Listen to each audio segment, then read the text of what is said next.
रात्री आमच्या भागामध्ये वीज गर्जनेसह पाऊस आला. इतका गडगड करत होता आभाळ आणि हवा पण एवढी सुटलेली होती भयानक.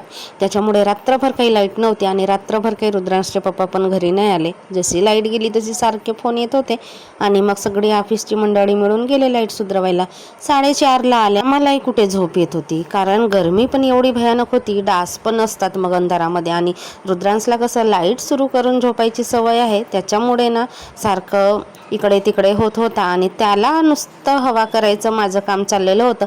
त्याच्यामुळे माझी पण काही झोप नाही झाली. मग सकाळी उठल्या उठल्या मी माझी कामं करायला लागली आणि 4:30 वाजे हे आले तेव्हापासून मी पण जागी होती. फिरायला गेली आणि 8:30 वाजतापर्यंत माझी टोटल कामं झालेली होती. पाणी वगैरे भरून घेतलं, कपडे लत्ते सगळं, स्वयंपाक वगैरे सगळं 8:30 वाजेपर्यंत सगळं म्हणजे सगळं आवरलं.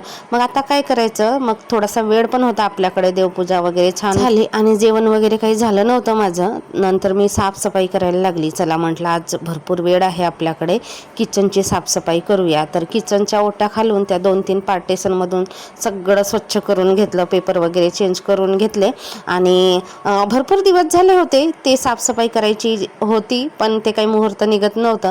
कधी कधी कसा कंटाळा येतो ना, आणि कधी कधी एवढा उत्साह येतो शरीरामध्ये की आपसुकच मग ती कामं ऑटोमॅटिक होऊनच जातात. मग तेलाचे कॅन वगैरे होते ते पण घासून स्वच्छ करून घेतले. सारखं आपण तेल काढतो, मग थोडंसं तेल लागतोच इकडे तिकडे आणि त्याच्यामुळे मग धूळ बसते.